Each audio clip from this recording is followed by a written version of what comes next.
Hi all, അസ്സലാമു അലൈക്കും, നമസ്കാരം. It's me Raihana Jafar. Welcome back to my channel. ഇന്നത്തെ നമ്മുടെ റെസിപ്പി എന്ന് പറഞ്ഞത് നല്ലൊരു അടിപൊളിയായിട്ടുള്ള ടേസ്റ്റി ആയിട്ടുള്ളൊരു ബിരിയാണിയുടെ റെസിപ്പിയാണ് കേട്ടോ. മാഞ്ഞാലി ബിരിയാണി എന്നാണ് ഈ ഒരു ബിരിയാണിയുടെ പേര്. ഇത് എറണാകുളം ജില്ലയിലെ മാഞ്ഞാലി എന്ന് പറഞ്ഞിട്ടുള്ള സ്ഥലത്ത് അവരുടെ മാത്രം റെസിപ്പി ആയിട്ടുള്ള മാഞ്ഞാലി ബിരിയാണിയാണ് നമ്മൾ ഇന്ന് തയ്യാറാക്കാൻ പോകുന്നത്. വളരെ ടേസ്റ്റി ആയിട്ടുള്ളൊരു ബിരിയാണിയാണ് കേട്ടോ. അപ്പോൾ ഈ ഒരു പെരുന്നാളിന് ഒരു വെറൈറ്റി ആയിട്ട് എല്ലാവരും ഈ ഒരു ബിരിയാണി ഉണ്ടാക്കി നോക്കുക. അപ്പോൾ അതെങ്ങനെ ഉണ്ടാക്കുന്നത് നോക്കാം. ഞാനിതിവിടെ 1 കിലോ ചിക്കൻ എടുത്തിട്ടുണ്ട്. ഈ ഒരു ചിക്കനിലേക്ക് 1/2 ടീസ്പൂൺ മഞ്ഞൾപ്പൊടി, ഒരു 1.5 സ്പൂണോളമുള്ള മുളക് പൊടി, പിന്നെ ഇതിലേക്ക് ആവശ്യത്തിനുള്ള ഉപ്പ്, പിന്നെ കുറച്ച് വിനാഗിരിയോ അല്ലെങ്കിൽ ചെറുനാരങ്ങൻ്റെ നീരോ 1 സ്പൂണോളം ഒഴിച്ച് കൊടുത്തിട്ട് ഇത് നന്നായിട്ടൊന്ന് മിക്സ് ചെയ്തെടുക്കുക കേട്ടോ. നമ്മൾ ഇത് ഫ്രൈ ചെയ്യാനുള്ള ഒരു ചിക്കൻ നമ്മൾ മാഗ്നേറ്റ് ചെയ്ത് വെക്കില്ല, അതുപോലെ നന്നായിട്ടൊന്ന് മിക്സ് ചെയ്തെടുക്കാം. അപ്പോൾ നമ്മുടെ വീഡിയോ ആദ്യമായിട്ട് കാണുന്നവർ ആരെങ്കിലും ഉണ്ടെങ്കിൽ നമ്മുടെ ചാനൽ സബ്സ്ക്രൈബ് ചെയ്യാത്തവർ ദയവായിട്ടൊന്ന് സബ്സ്ക്രൈബ് ചെയ്യണം കേട്ടോ. അപ്പോൾ നിങ്ങൾക്ക് ഇഷ്ടപ്പെടുകയാണെന്നുണ്ടെങ്കിൽ ലൈക്ക് ചെയ്യുക, കമൻറ്റ് ചെയ്യുക. ഓക്കെ, അപ്പോൾ ഞാനിതിവിടെ നന്നായിട്ടൊന്ന് മിക്സ് ചെയ്തെടുത്തിട്ടുണ്ട്. ഇനി ഇതൊരു കുറച്ച് സമയം ഒന്ന് റെസ്റ്റ് ചെയ്യാൻ വെക്കാം. കൂടുതലൊന്നും വേണ്ട. നമ്മൾ ഈ ഒരു മസാല ഉണ്ടാക്കാൻ വേണ്ടിയിട്ട് കുറച്ച് സവാളയും തക്കാളിയൊക്കെ ഒന്ന് അരിഞ്ഞെടുക്കുന്നുണ്ട്. ആ ഒരു ടൈം മാത്രം ഇതൊന്ന് റെസ്റ്റ് ചെയ്യാൻ വെക്കാം. അതിനുശേഷം ഞാനിവിടെ ഒരു ചട്ടി വെച്ചിട്ടുണ്ട്. ഇതിലേക്ക് കുറച്ച് ഓയിൽ ഒഴിച്ച് കൊടുക്കുകയാണ് കേട്ടോ. നമുക്ക് ഈ ഒരു ചിക്കൻ ഇട്ട് ഒന്ന് വേവിച്ചെടുക്കാൻ വേണ്ടിയിട്ടാണ്. ഈ ഒരു ഓയിൽ നന്നായിട്ട് ചൂടായി വന്ന സമയത്ത് ഞാനിതിലേക്ക് കുറച്ച് കറിവേപ്പില ഇട്ട് കൊടുക്കുന്നുണ്ട്. എന്നിട്ട് നമ്മൾ മാഗ്നേറ്റ് ചെയ്ത് വെച്ചിട്ടുള്ള ഈ ഒരു ചിക്കൻ ഇതിലേക്ക് ചേർത്ത് കൊടുക്കാം. നല്ല ടേസ്റ്റി ആയിട്ടുള്ളൊരു ബിരിയാണിയാണ് കേട്ടോ. നല്ല എന്താ പറയുക, ഒരു വെറൈറ്റി ടേസ്റ്റാണ്. ഈ ഒരു പെരുന്നാളിന് എല്ലാവരും ഇതൊന്ന് ട്രൈ ചെയ്ത് നോക്കണം കേട്ടോ. അപ്പോൾ ചിക്കൻ എല്ലാം ഇട്ട് കൊടുത്തതിന് ശേഷം നമുക്കൊന്ന് ജസ്റ്റ് ഒന്ന് മിക്സ് ചെയ്ത് കൊടുക്കാം. ഇതിന് ശേഷം നമ്മൾ നേരത്തെ ചിക്കൻ മാഗ്നേറ്റ് ചെയ്ത് വെച്ച ആ ഒരു പാത്രത്തിൽ തന്നെ കുറച്ച് വെള്ളം ഒഴിച്ചിട്ട് നമ്മൾ ഇതിലേക്കൊന്ന് ഒഴിച്ച് കൊടുക്കാം. ചില ചിക്കനിൽ നന്നായിട്ട് വെള്ളം ഇറങ്ങി വരും. അപ്പോൾ അതിനനുസരിച്ച് നോക്കിയിട്ട് നിങ്ങൾ വെള്ളം ഒഴിച്ച് കൊടുത്താൽ മതി. ഞാനിത് ഈ ഒരു ചിക്കൻ ഇതുപോലെ ഒന്ന് മുങ്ങിക്കിടക്കുന്ന ഈ ഒരു പരുവത്തിലാണ് വെള്ളം ഒഴിച്ച് കൊടുത്തിട്ടുള്ളത് കേട്ടോ. ഇനി ഇത് നന്നായിട്ടൊന്ന് മൂടി വെച്ചിട്ട് നമുക്ക് ഏകദേശം ഒരു ചിക്കൻ ഒരു 1/4 ഭാഗം വേവാവുന്നത് വരെ നമുക്കൊന്ന് വേവിച്ചെടുക്കാം. ചിക്കൻ നന്നായിട്ട് വെന്ത് ഉടഞ്ഞു പോകാൻ പാടില്ല കേട്ടോ. അത് പ്രത്യേകം ശ്രദ്ധിക്കണം.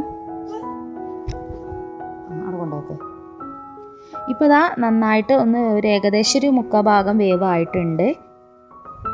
ഇനി നമ്മൾ ചെയ്യുന്നത് ഇതിലുള്ള ഈ ഒരു ഗ്രേവി ഉണ്ടല്ലോ, ഈ ഒരു ചിക്കൻ്റെ സോക്ക്, ഇത് വേറൊരു പാത്രത്തിലേക്ക് നമ്മൾ മാറ്റിയെടുക്കുകയാണ്, വേറൊരു ബൗളിലേക്ക് മാറ്റുകയാണ്. ഈ ഒരു സോക്ക് നമുക്ക് ഈ ഒരു മസാല ഉണ്ടാക്കുന്ന സമയത്തും അതേപോലെ റൈസ് വേവിക്കുന്ന സമയത്തൊക്കെ നമുക്ക് ആവശ്യമുണ്ട്. അതിന് വേണ്ടിയിട്ട് ഇതൊന്ന് മാറ്റി വെക്കുകയാണ് കേട്ടോ.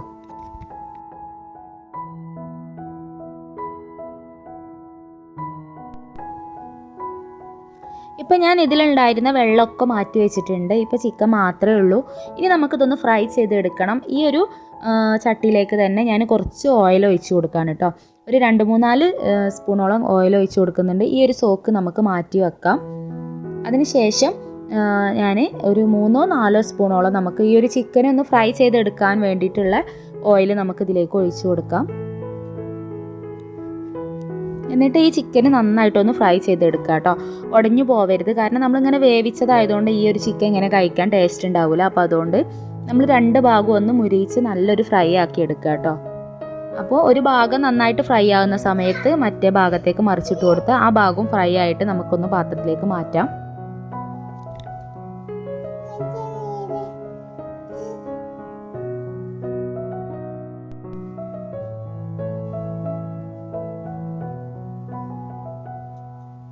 ഇതിൻ്റെ 2 ഭാഗവും നന്നായിട്ട് ഫ്രൈ ആയി വന്നിട്ടുണ്ട്. ഇനി നമുക്കിതൊരു പാത്രത്തിലേക്ക് മാറ്റാം. നമുക്ക് ഓരോ സമയത്തും ഓരോ ബിരിയാണി ആയിരിക്കുമല്ലോ ട്രെൻഡിങ്ങിൽ നിൽക്കുന്നത്. ഇപ്പോൾ ഈ ഒരു സമയത്ത് ട്രെൻഡിങ്ങിൽ നിൽക്കുന്ന ഒരു ബിരിയാണിയാണ് കേട്ടോ ഈ ഒരു മാഞ്ഞാലി ബിരിയാണി എന്ന് പറയുന്നത്.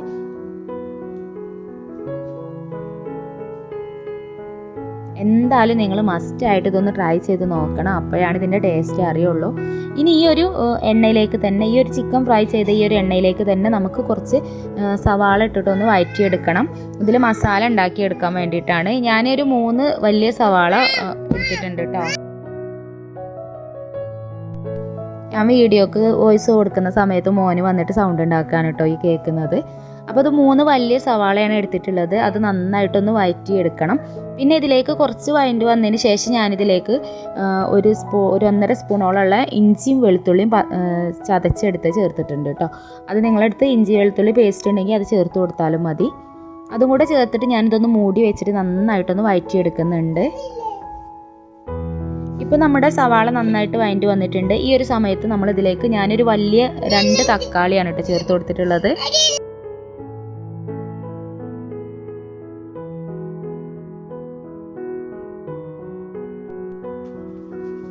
തക്കാളിയും കൂടെ ചേർത്തിട്ട് നമ്മൾ തക്കാളി ഇതൊന്ന് മൂടി വെച്ചതിന് ശേഷം നന്നായിട്ടൊന്ന് വേവിച്ചെടുക്കുക കേട്ടോ. അപ്പോൾ ആ തക്കാളി നല്ല രീതിയിൽ ഉടഞ്ഞു വന്നിട്ടുണ്ട്. ഇനി നമുക്ക് നന്നായിട്ട് ഇതുപോലെ ഒന്ന് ഈ ഒരു കയ്യിൽ വെച്ചിട്ട് ഇതുപോലെ ഒന്ന് ഉടച്ചു കൊടുക്കാം. എന്നിട്ട് നല്ല പോലെ ഒന്ന് മിക്സ് ചെയ്തെടുക്കാം കേട്ടോ. ഇനി നമുക്കിതിലേക്ക് മസാലപ്പൊടികളൊക്കെ ചേർത്ത് കൊടുക്കാം. ഇതിലേക്ക് കൂടുതലൊന്നും ചേർക്കുന്നില്ല. ഞാനൊരു 1.5 സ്പൂണോളം മുളക് പൊടി, അതേപോലെ തന്നെ മല്ലിപ്പൊടി ഇതിലേക്ക് മസ്റ്റാണ് കേട്ടോ. 2.5 സ്പൂണോളം മല്ലിപ്പൊടി ചേർത്ത് കൊടുക്കുന്നുണ്ട്. പിന്നെ വേണമെന്നുണ്ടെങ്കിൽ നിങ്ങൾക്ക് കുരുമുളക് പൊടി കുറച്ച് ചേർത്ത് കൊടുക്കാം. ഞാൻ എരിവ് അത്ര വേണ്ടാന്ന് വിചാരിച്ചിട്ട് ചേർത്ത് കൊടുക്കുന്നില്ല. പിന്നെ ഒരു 1/2 സ്പൂണ് മഞ്ഞൾപ്പൊടി, ഇത്രയും ചേർത്തിട്ട് നമ്മൾ നന്നായിട്ടൊന്ന് മിക്സ് ചെയ്തെടുക്കാം. ഇത് മിക്സ് ചെയ്തെടുത്തതിന് ശേഷം നമുക്കിതിലേക്ക് ആവശ്യത്തിനുള്ള ഉപ്പും കൂടെ ചേർത്ത് കൊടുക്കാം. ഈ ഒരു മസാലയിലേക്ക് ആവശ്യമായിട്ടുള്ള ഉപ്പ് ചേർത്ത് കൊടുത്താൽ മതി കേട്ടോ. ഉപ്പും കൂടെ ചേർത്ത് കൊടുത്തതിന് ശേഷം ഒന്നും കൂടെ നന്നായിട്ടൊന്ന് മിക്സ് ചെയ്തെടുക്കാം. എന്നിട്ട് കുറച്ച് നേരം ഈ ഒരു പൊടികളുടെ പച്ചമണം പോകുന്നത് വരെ കുറച്ച് നേരം ഒന്ന് മൂടി വെച്ചിട്ടൊന്ന് വേവിച്ചെടുക്കാം. ഇപ്പോൾ ഇത് നന്നായിട്ട് എണ്ണയൊക്കെ തെളിഞ്ഞ് വന്നിട്ടുണ്ട്. ഇനി ഈ ഒരു സമയത്ത് നമ്മൾ നേരത്തെ മാറ്റി വെച്ചിട്ടുണ്ടായിരുന്ന ചിക്കൻ്റെ സോക്ക് ഇതിലേക്കൊന്ന് ഒഴിച്ചു കൊടുക്കാം. കുറച്ച് ഒരു 2 സ്പൂണോളം അവിടെ മാറ്റി വെക്കാം. നമുക്ക് റൈസ് വേവിക്കുന്ന സമയത്ത് അതിലേക്ക് ഒഴിച്ചു കൊടുക്കാൻ വേണ്ടിയിട്ടാണ്.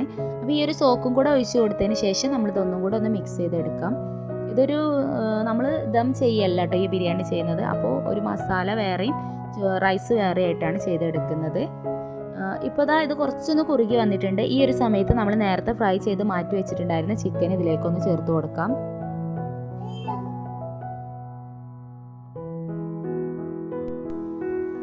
എന്നിട്ട് ചിക്കൻ ചേർത്ത് കൊടുത്തതിന് ശേഷം നമ്മൾ നന്നായിട്ടൊന്ന് മിക്സ് ചെയ്തെടുക്കാം. ഇപ്പോൾ നല്ല രീതിയിൽ ഇതിലെ എണ്ണയൊക്കെ ഒന്ന് തെളിഞ്ഞ് വന്നിട്ടുണ്ട്. ഈ ഒരു സമയത്ത് നമുക്കിതിലേക്ക് ഞാനൊരു ചെറുനാരങ്ങയുടെ നീര് ഒഴിച്ച് കൊടുത്തിട്ടുണ്ട് കേട്ടോ. ഇതും കൂടെ ഒഴിച്ച് കൊടുത്തിട്ട് നമ്മളൊന്നും കൂടെ ഒന്ന് മിക്സ് ചെയ്തെടുക്കാം. മിക്സ് ചെയ്യുന്ന സമയത്ത് ചിക്കൻ ഉടഞ്ഞു പോവാതെ നോക്കണം കേട്ടോ. ഞാൻ ചെറിയ പീസായിട്ടാണ് ഈ ചിക്കൻ ഒന്ന് കട്ട് ചെയ്തെടുത്തിട്ടുണ്ടായിരുന്നത് കേട്ടോ. വലിയ പീസാവുമ്പോൾ ഒന്നും കൂടെ നല്ല ഭംഗിയാണ്. ഞങ്ങൾ കറി വെക്കാൻ വേണ്ടിയിട്ട് വാങ്ങിയിട്ടുണ്ടായിരുന്ന ചിക്കനായിരുന്നു, അത് വെച്ചിട്ട് ചെയ്യാണ് കേട്ടോ. ഇനി നമ്മളിതിലേക്ക് അവസാനമായിട്ട് 1.5 സ്പൂണോളം ഗരം മസാലപ്പൊടിയാണ് കേട്ടോ ചേർത്ത് കൊടുക്കുന്നത്. ഗരം മസാലപ്പൊടിയും കൂടെ ചേർത്ത് കൊടുത്തതിന് ശേഷം നമ്മളിത് ജസ്റ്റ് ഒന്ന് മിക്സ് ചെയ്തെടുക്കാം.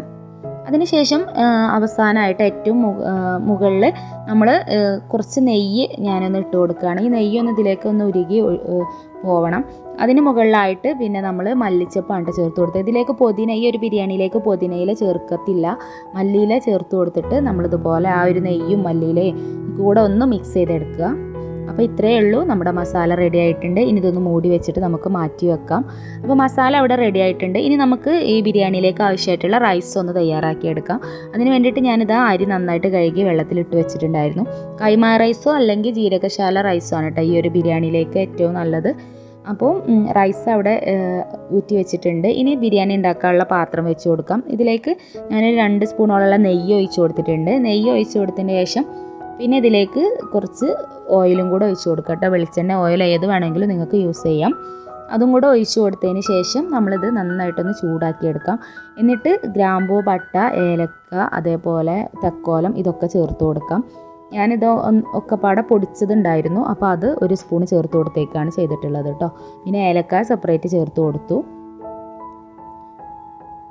ഇനി ഇതിലേക്ക് 1 സ്പൂണ് പെരിഞ്ജീരകം ചേർത്ത് കൊടുക്കണം കേട്ടോ. അത് മസ്റ്റാണ്, അതും കൂടെ ചേർത്ത് കൊടുക്കാം. അതിന് ശേഷം ഞാൻ 3 കപ്പ് അരിയാണ് എടുത്തിട്ടുണ്ടായിരുന്നത്. അതിന് 4 കപ്പ് വെള്ളം ചേർത്ത് കൊടുത്തിട്ടുണ്ട്. 3 കപ്പ് അരിക്ക് 4.5 കപ്പ് വെള്ളം ചേർത്ത് കൊടുത്തിട്ടുണ്ട് കേട്ടോ. ഇനി ഇതിലേക്ക് ഇഞ്ചി, വെളുത്തുള്ളി ചതച്ചതും കൂടെ ചേർത്ത് കൊടുത്തിട്ട് ആവശ്യത്തിനുള്ള ഉപ്പും കൂടെ ഇട്ട് കൊടുത്തതിന് ശേഷം മൂടി വെച്ച് നന്നായിട്ടൊന്ന് തിളപ്പിച്ചെടുക്കുക കേട്ടോ. ഇപ്പോൾ വെള്ളം നന്നായിട്ട് തിളച്ച് വന്നിട്ടുണ്ട്. ഈ ഒരു സമയത്ത് നമുക്കിതിലേക്ക് റൈസ് ചേർത്ത് കൊടുക്കാം. നമ്മൾ ഊറ്റി മാറ്റി വെച്ചിട്ടുണ്ടായിരുന്ന അരി ഇതിലേക്ക് ഇട്ട് കൊടുക്കുകയാണ്. അപ്പോൾ അരിയൊക്കെ ഇട്ട് കൊടുത്തതിന് ശേഷം നന്നായിട്ടൊന്ന് ഇളക്കി കൊടുക്കാം. ഈ ഒരു സമയത്ത് ഞാനിതിലേക്ക് നമ്മൾ നേരത്തെ മാറ്റി വെച്ചിട്ടുണ്ടായിരുന്ന ചിക്കൻ്റെ സോക്കും കൂടെ ഒഴിച്ച് കൊടുത്തിട്ടുണ്ടായിരുന്നു കേട്ടോ. അത് ഞാൻ വീഡിയോയിൽ കാണിക്കാൻ വിട്ടുപോയതാണ്. എന്നിട്ട് നന്നായിട്ടൊന്ന് മിക്സ് ചെയ്തെടുക്കാം. ഒരു ഏകദേശം കുറച്ച് സമയം ഒരു 5 മിനിറ്റ് ഒന്ന് വേവിച്ചതിന് ശേഷം നമ്മളിതിലേക്ക് ഒരു വലിയ ക്യാരറ്റ് ഒന്ന് ഗ്രേറ്റ് ചെയ്തിട്ട് ഇട്ട് കൊടുക്കുന്നുണ്ട്. നമ്മളിതിലേക്ക് വേറെ കളറൊന്നും യൂസ് ചെയ്യുന്നില്ല. അപ്പോൾ നമ്മൾ ഈ ഒരു ക്യാരറ്റിൽ നിന്ന് കുറച്ചൊരു മഞ്ഞ കളർ ഇതിലേക്ക് ഇറങ്ങി വരും. ഈ ഒരു കളർ മാത്രമേ ഉള്ളൂ കേട്ടോ. അപ്പോൾ ഈ ക്യാരറ്റ് ചേർത്ത് കൊടുക്കുന്ന സമയത്ത് നിങ്ങൾക്ക് നല്ല പഴുത്ത പൈനാപ്പിൾ ഉണ്ടെങ്കിൽ അതും ചെറിയ രീതിയിൽ കട്ട് ചെയ്തിട്ട് ഇതിലേക്ക് ചേർത്ത് കൊടുക്കാവുന്നതാണ്. പൈനാപ്പിളിൻ്റെ ടേസ്റ്റ് ഇഷ്ടമുള്ളവർക്ക് ചേർത്ത് കൊടുക്കാം കേട്ടോ. ഞാനിപ്പോൾ എൻ്റെ അടുത്ത് അതില്ലാത്തതുകൊണ്ട് ക്യാരറ്റ് മാത്രം ചേർത്ത് കൊടുത്തിട്ടുള്ളൂ. എന്നിട്ട് ലോ ഫ്ലെയിമിൽ വെച്ചിട്ട് നമുക്കിതൊന്ന് വേവിച്ചെടുക്കാം. ഇപ്പോൾ ഇതാ നമ്മുടെ ബിരിയാണി റൈസ് ഇവിടെ റെഡി ആയിട്ടുണ്ട്. നല്ല രീതിയിൽ വെന്ത് ഉടഞ്ഞു പോയിട്ടൊന്നുമില്ല, നല്ല രീതിയിൽ തന്നെ കിട്ടിയിട്ടുണ്ട് കേട്ടോ. ഇനി ഈ മാഞ്ഞാലി ബിരിയാണി സെർവ് ചെയ്യുന്നതും വേറൊരു രീതിയിലാണ്, അതൊന്ന് കാണിച്ചു തരാം. ഞാനിത് അവിടെ ഇതുപോലത്തെ ഒരു ബൗൾ എടുത്തിട്ടുണ്ട്. ഇനി ഞാൻ ആദ്യം തന്നെ കുറച്ച് സവാള ഒന്ന് ഫ്രൈ ചെയ്ത് എടുത്തിട്ടുണ്ടായിരുന്നു.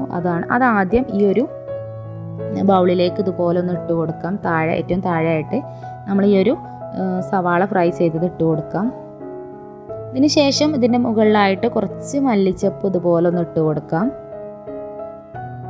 നമ്മൾ ഈ ഒരു ബിരിയാണി സെർവ് ചെയ്യുന്ന രീതി ഒരു വ്യത്യസ്തമായിട്ടാണ്, അപ്പോൾ അതാണ് ഞാൻ ഇതൊന്ന് പ്രത്യേകമായിട്ട് കാണിക്കുന്നത്.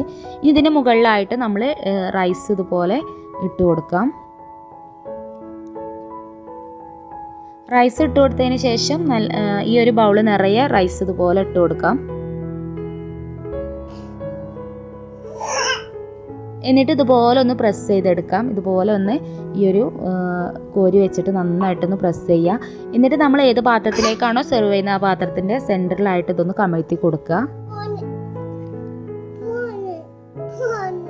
എന്നിട്ട് മെല്ലെ ഈ ഒരു ബൗളൊന്ന് എടുക്കുക. അപ്പോൾ ഇതുപോലെയാണ് ഈ ഒരു മാഞ്ഞാലി ബിരിയാണി നമ്മൾ സെർവ് ചെയ്യുന്നത്. ഇനി നമ്മൾ ബിരിയാണിയുടെ മസാല ഈ ഒരു സൈഡിലായിട്ട് ഇതുപോലെ ഒന്ന് ഇട്ട് കൊടുക്കുകയാണ് കേട്ടോ ചെയ്യുന്നത്.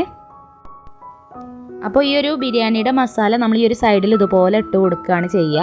പിന്നെ മറ്റേ സൈഡിലായിട്ട് ഇതുപോലെ തന്നെ നമ്മൾ ഉള്ളിയും തൈരൊക്കെ വെച്ചിട്ട് നമ്മൾ ഉണ്ടാക്കുന്ന ഒരു സാലഡ് പോലെ ഉണ്ടാക്കൂലേ, അത് ഈ ഒരു സൈഡിലായിട്ട് നമ്മൾ ഇട്ട് കൊടുക്കുകയാണ്. ഇങ്ങനെയാണ് ഇത് സെർവ് ചെയ്യുന്നത് കേട്ടോ. അപ്പോൾ നല്ല ടേസ്റ്റി ആയിട്ടുള്ള ബിരിയാണിയാണ്. എല്ലാവരും ഒന്ന് ട്രൈ ചെയ്ത് നോക്കുക. ട്രൈ ചെയ്ത് നോക്കുന്ന സമയത്ത് നിങ്ങളുടെ ഫീഡ്ബാക്ക് മറക്കാതെ ഈ വീഡിയോക്ക് താഴെ കമൻറ്റ് ബോക്സിൽ എഴുതി അറിയിക്കുക കേട്ടോ. അപ്പോൾ നിങ്ങൾക്ക് എല്ലാവർക്കും ഈ ഒരു വീഡിയോ ഇഷ്ടപ്പെട്ടെന്ന് വിചാരിക്കുന്നുണ്ട്. ഇഷ്ടപ്പെട്ടിട്ടുണ്ടെങ്കിൽ ലൈക്ക് ചെയ്യുക, നിങ്ങളുടെ ഫ്രണ്ട്സോ ഫാമിലിക്കൊക്കെ ഒന്ന് ഷെയർ ചെയ്ത് കൊടുത്ത് സപ്പോർട്ട് ചെയ്യുക കേട്ടോ. അപ്പോൾ ഓക്കെ, എല്ലാ കൂട്ടുകാർക്കും അഡ്വാൻസ് ആയിട്ട് വലിയ പെരുന്നാൾ ആശംസകൾ. അപ്പോൾ ഓക്കെ, അടുത്ത നല്ലൊരു ഉഷാർ വീഡിയോ ആയിട്ട് നമുക്ക് വീണ്ടും കാണാം. അതുവരെ എല്ലാവരും ഹാപ്പി ആയിട്ടിരിക്കുക, സേഫ് ആയിട്ടിരിക്കുക. Okay, tata, bye, take care. Subscribe ചെയ്യാത്തവരൊന്ന് സബ്സ്ക്രൈബ് ചെയ്തേക്കൂട്ടോ.